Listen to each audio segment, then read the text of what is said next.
In a planar mechanism, each link has 3 degrees of freedom, 2 of which are translational in the plane of motion and 1 is rotational about an axis perpendicular to this plane of motion.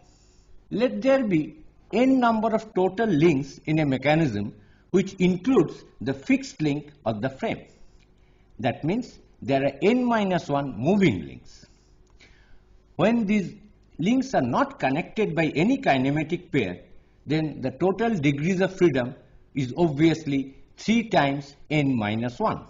For each of these n-1 links, there are 3 degrees of freedom. So the total degrees of freedom of the system is 3 times n-1. Let these n links be connected by j number of lower pairs. By lower pair in a planar mechanism, we can mean either a revolute pair or a prismatic pair. And each of these kinematic pairs connects only 2 links. We also recall that whether it is a revolute pair or a lower pair, at each of these pairs 2 degrees of freedoms are curtailed and only 1 out of 3 is maintained. So, if there are j number of total kinematic pairs, 2 times j number of degrees of freedom are curtailed. So the effective degrees of freedom of the mechanism is reduced to f, which is the degrees of freedom of the mechanism, is 3 times n-1 minus 2 times j. Let us consider constant mechanism with a single degree of freedom. That is, there exists an unique input-output relationship when the degree of freedom of the mechanism f is 1. Substituting f equal to 1 in the above equation, we get 2j minus 3n plus 4 is equal to 0. So, for a single degree of freedom mechanism maintaining an unique input-output relationship, the number of links and the number of lower pairs must be related to this equation, that is 2j minus 3n plus 4 equal to 0. This equation is called Grubler's criterion for single degree of freedom mechanism. Now, while deriving this Grubler's criterion, we assumed that each of these lower pairs is connecting only 2 links. However, due to practical considerations, sometimes more than 2 links can be connected at a particular hinge. As an example of a different types of kinematic pairs which connects more than 2 links, let us consider this figure.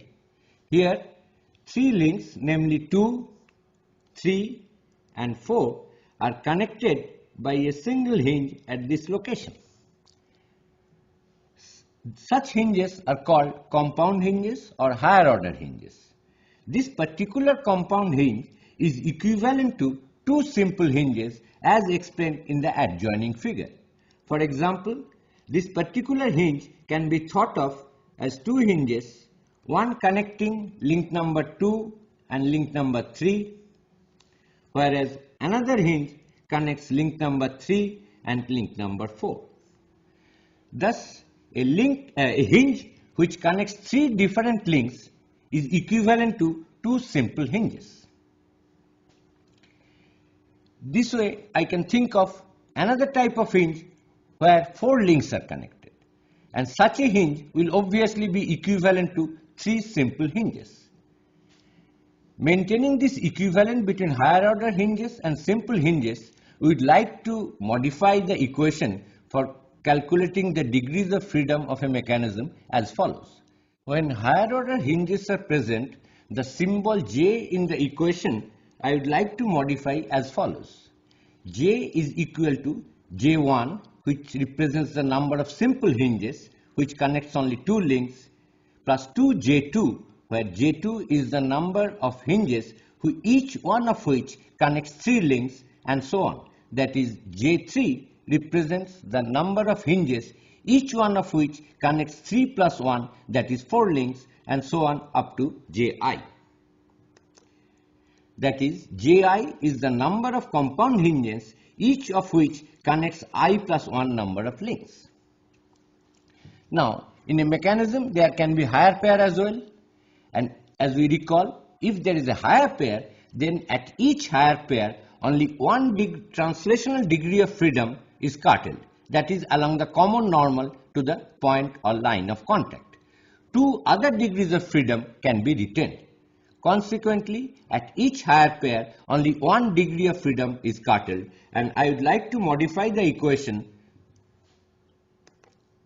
The degrees of freedom of a mechanism F is equal to 3 times n minus 1 minus 2j minus h, where h represents the number of higher pairs, j represents the number of equivalent simple hinges, and n represents the number of total links. Sometimes there can be some redundant degree of freedom of a mechanism. What we mean by redundant degree of freedom? Due to some typical kinematic pairs and their placement, we may find that in a mechanism, a particular link may be moved without transmitting any motion to any other link. Such a degree of freedom is referred to as redundant degree of freedom. Let me now explain some redundant degrees of freedom and how to take care of that in the equation so that we get the effective degrees of freedom. As an example of a redundant degree of freedom, let us look at this 4-link mechanism where we have link number 1, which is the fixed link, link number 2, which is connected to link number 1 through this revolute pair at O2. There is link number 4, which is connected to link number 1 through this revolute pair at O4. And link number 3 has two prismatic pairs connecting it to link number 2 and link number 4. And the thing to note is that the direction of this revolute pair is same. Both this prismatic pair, the direction is along this link 3. Consequently, link 3 can be dragged along this direction without transferring any motion to either to link 2 or to link 4. Consequently, this constitutes a redundant degree of freedom. So, if we apply the formula bluntly, that is F equal to 3 times n minus 1 minus 2j, we get there are 4 links. So, this is 3 into 4 minus 1, 3 minus 2. There are 4 kinematic pairs, 2 revolute and 2 prismatic. So, 2 into 4 is equal to 1. So, it appears according to the formula that this is a single degree freedom mechanism implying unique input-output relationship. However, this link 2 or link 4 cannot be moved at all. This is permanently locked. So, this acts like a structure. Then what is this degree of freedom 1? That is nothing but this redundant degree of freedom of the link 3 along this direction of the prismatic pairs. It may be interesting to see what happens if the direction of the 2 prismatic pairs are different. Between 3 and 4 it is in this direction, whereas between 3 and 2 it is along a different direction. Consequently, here the formula will work perfectly because there is no redundant degree of freedom. I cannot move link 3 without transferring motion to links 2 and 4. So, here n is 4, j is 4 as we obtained earlier, and f, which is 3 times n minus 1 minus 2j, is again 3 into 3 minus 2 into 4, which is 1. Actually, here link number 2 can be moved to transmit motion to link number 4. A little thought would convince that the rotation of link 2 and link 4 must be identical.